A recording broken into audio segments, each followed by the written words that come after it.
കൃഷ്ണൻ എന്ന വാക്കിന്റെ അർത്ഥം നാം ഉൾക്കൊണ്ടാൽ അതിന്റെ മഹത്വം നിങ്ങൾക്ക് മനസ്സിലാവും. കൃഷ്ണൻ എന്ന വാക്കിന് ഋഷിവര്യന്മാർ അർത്ഥം കൽപ്പിച്ചിരിക്കുന്നത് കർഷണം, ആകർഷണം. അതായത് എല്ലാറ്റിനെയും ഒരു മാഗ്നറ്റിക് പവർ, ആകർഷിക്കാനുള്ള പവർ. മനുഷ്യന്റെ ഏറ്റവും വലിയ ആകർഷണ ശക്തി എന്ന് പറയുന്നത് ഉള്ളിലുള്ള സ്നേഹമാണ്. കൃഷ്ണൻ പഠിപ്പിക്കുന്നതാണ്.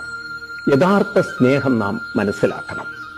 ആ യഥാർത്ഥ സ്നേഹം മനസ്സിലാക്കിയില്ലെങ്കിൽ സ്നേഹത്തിന് വേണ്ടി യാചിച്ചുകൊണ്ട് സ്നേഹത്തിന്റെ അടിമകളായി അത് അവസാനം അവനവന്റെ ജീവിതം ബന്ധനവും ദുരിതവും അവസാനം നാശത്തിലേക്കും എത്തിക്കും.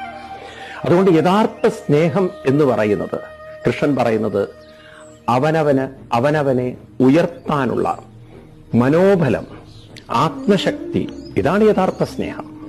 അവനവന്റെ ഉള്ളിലുള്ള ആത്മശക്തിയെ നിങ്ങൾ സ്നേഹിക്കാൻ തുടങ്ങിയാൽ, ഉദ്ധരേത് ആത്മനാത്മാനം ന ആത്മാനം അവസാദേ, നിങ്ങളെ തളർത്താൻ ഒരാൾക്കും ഒരു അനുഭവത്തിനും സാധ്യമല്ല.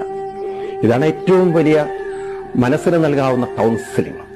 ദുരിതങ്ങൾ വരാം, ദുരന്തങ്ങൾ വരാം, പ്രയാസങ്ങൾ വരാം, പലരും പറ്റിച്ചെന്ന് വരാം, പക്ഷെ നാം തളരരുത്. അതാണ് കൃഷ്ണൻ തരുന്ന ഏറ്റവും വലിയ ആത്മസ്നേഹം എന്ന് പറഞ്ഞാൽ സ്വാർത്ഥ സ്നേഹമല്ല, ആത്മശക്തിയിലുള്ള